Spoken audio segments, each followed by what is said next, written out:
Good afternoon, my friends. It's 2 o'clock on Monday morning. Monday afternoon. It's Monday, and very close to the end of June. Just as a starter for today, I cannot believe that June is gone. It's gone. It's always been a fascination to me that in our lives we have figured out how to divide days into even increments. So we have seconds and minutes and hours, days and then weeks and then months, and they pretty accurately divide the path of the earth and the sun and the spinning of the earth. A day, one full rotation of the earth. And as accurate as those incremental divisions are, they're evenly divided. There's a little fudging in the end. We have to add a day every 4 years, and we have to add a few minutes to make sure things stay right for our Julian calendar. Everything is portioned, structured, but it doesn't seem that way. Time itself, the passing of time, seems completely relative. Relative meaning relative to how you're feeling, or relative to how aware you are. Welcome to the end of June 2020. No, we didn't skip any days. Here we are. Welcome, by the way. I'm Pastor Lou Kilgore, working as a practical theologian here in the context of Franklin Lakes, a small town in the northeast corner of New Jersey. Pastor at the High Mountain Presbyterian Church. I'm currently sitting in one of the buildings that houses the gathering of the church. And mostly it's not used these days, except for this daily broadcast. I'll say hello to my friends that see me every day. I do appreciate the sense that that you're there. When I turn on this camera, I know you're there and you're listening. And there's something mutual in that, isn't there? And that you also have shared that you so much appreciate. Look up at the clock, 2 o'clock, Pastor Lou is going to be here to talk, unless something's gone wrong with technology or whatever. It's good to see you. Here's your chair. Glad you're here today. What should we talk about today? Maybe we should go back and talk about how time is relative. I mean, there have been phrases, we've picked them up along the way. Time flies when you're having fun, right? How can it be that something that is so objectively structured in our recipient of it, in our reception of it, is so relative? Time does not pass all at the same rate. It does not.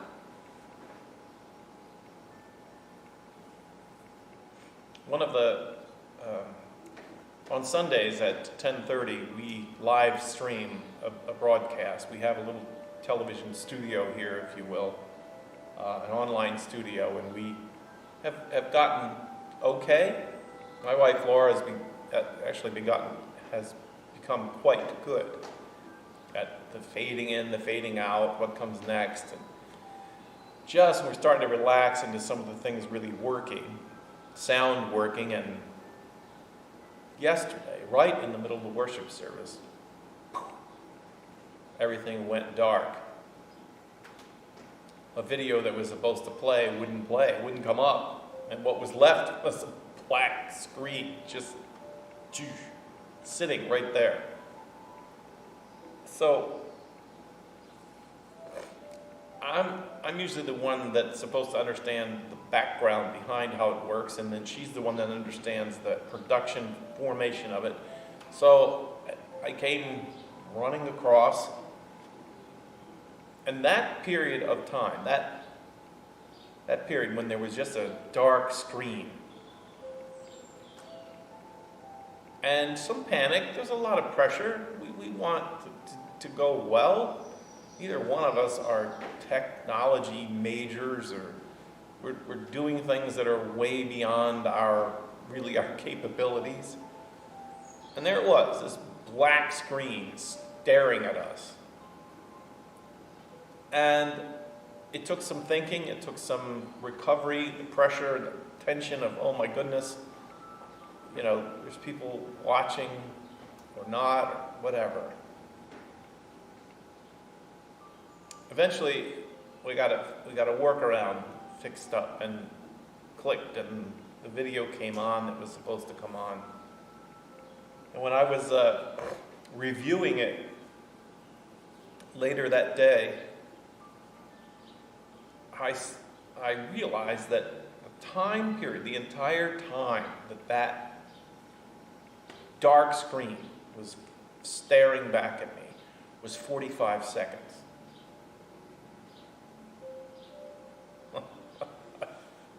There's no way that was only 45 seconds. There's no way. It had to be at least 3 or 4 minutes. It had to be. Time had slowed down. The rate of time passing. It's universal human experience. It points to, my philosophy language comes out, but it points to our totally subjective experience of life. Totally subjective. Philosophers, in the basic stages of philosophy, people laugh at them because they deal with such practical things. They really actually are thought of as heady, using big words, but philosophers actually work in very practical illustrations. One philosopher said to discover our own subjectivity of how we see things, he had an example of a big glass bowl of water, and he took a stick that appeared straight when he held it in his hand. He shoved it into the bowl of water, and the stick appeared to be bent.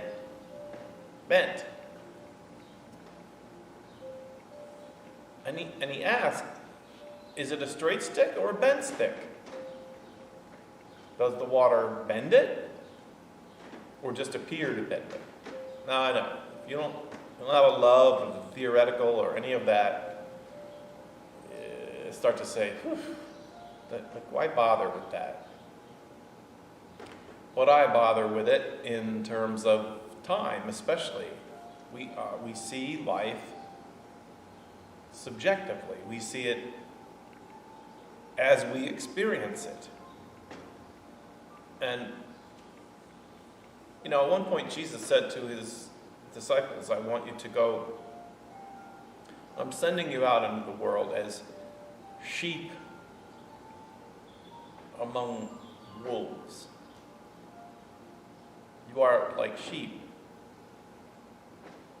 And I want you to be as innocent as doves and as wise as a serpent as you go through life. Now, the innocence that we're invited to enter into is the innocence of our subjective experience, to see life as we see it, to go ahead and see it that way. But to be wise as a serpent, in order not to be taken advantage of, is to remember that our view is subjective. It is subjective. like how fast time appears to be racing by, or how slow it appears to be going by. And sometimes it's one way in 5 minutes, and then later on it's the other way. We experience life subjectively. But like the markings of time, I'm not one that then says, well, all things are subjective. It's all just up to how you see it. I don't think we say that with time. Time is the day is divided by a portion of the rotation of the earth. The key is, it's subjective. It's subjective. And when we remember that it's subjective, our humility comes out. You will see things different than other people see things. Not because they aren't really convinced and you are, or because they're right and you're wrong. Mostly, one other philosopher said, most real arguments between people, human beings, are not arguments in fact over differences. They're arguments based around their subjective experiences.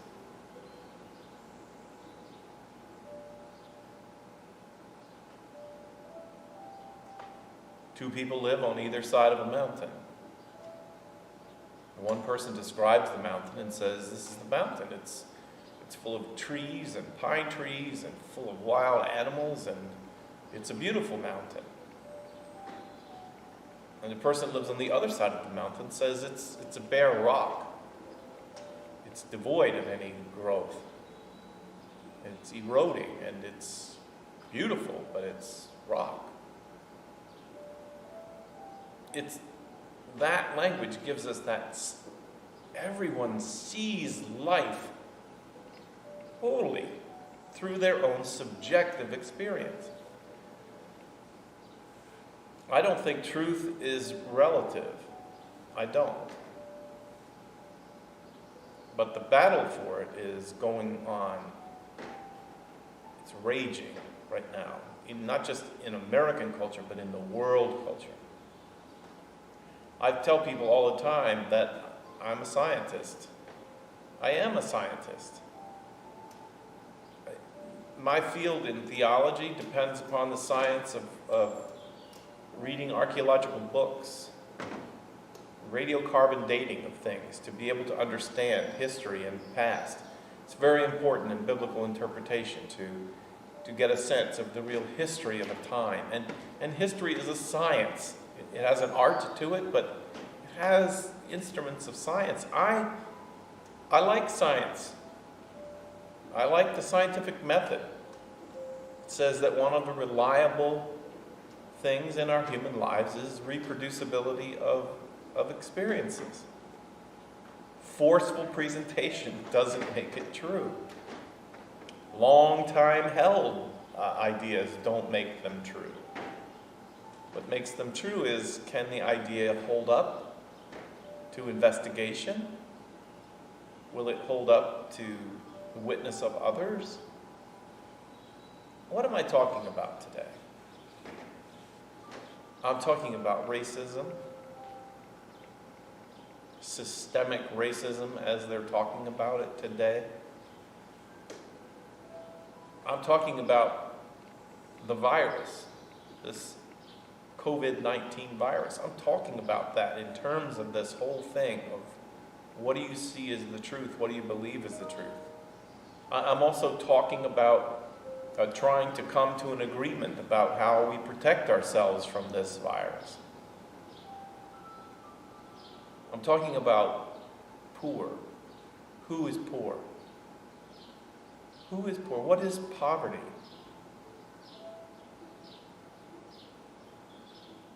No answers today.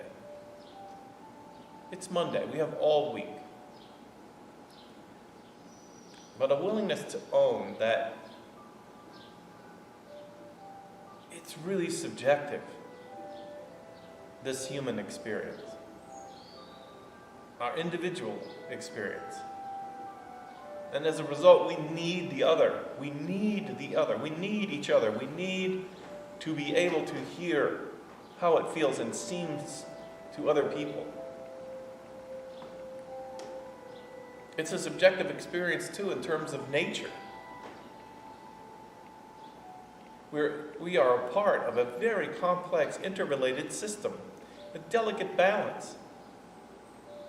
But our experience of it is subjective. And in order to make it successful and happy and harmonious, we need to engage each other with a deep sense of humility about how it is for the other. How is it for you? Is the month racing by for you?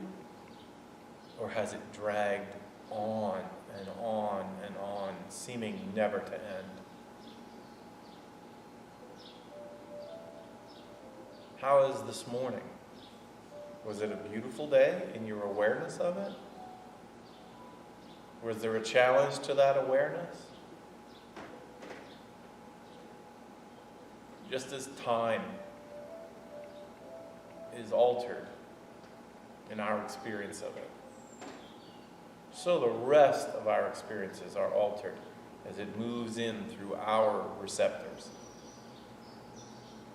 Being aware of that and accepting that is probably the first step to real peace, to real change, to real compassion, and the ability to live out our lives as Christ has called us to, in terms of loving one another, really loving one another. So it's a big, high, lofty challenge for today, right? A few weeks ago, I talked somewhat like this, and someone wrote and said, "Oh, you got way too philosophical and heady for me today." I don't think it's that heady.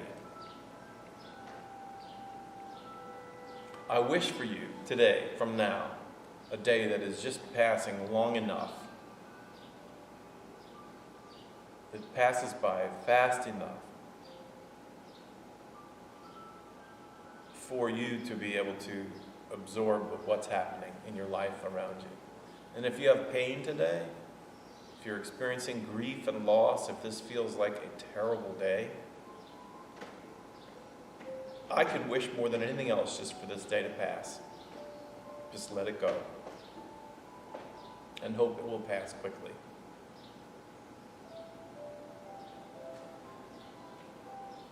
Pray with me, please. Lord, your view from your eyes takes it all in. Your time is untimable, and yet you are in time with us. You've walked more than a mile in our shoes. You've lived your life here on earth, and you live in us. And so we just ask that today your life fills us. Help us to redeem the moments, to count our days, and in so doing, help us to listen to and count the days of others. Help them to know their own days. In all of this, we are praying for the unfolding of your reign in the world, of your reign, the one who sees it all, the one who knows us all. In your name we pray. Amen. All right, my philosophical, theological friends, I will see you tomorrow. Bye.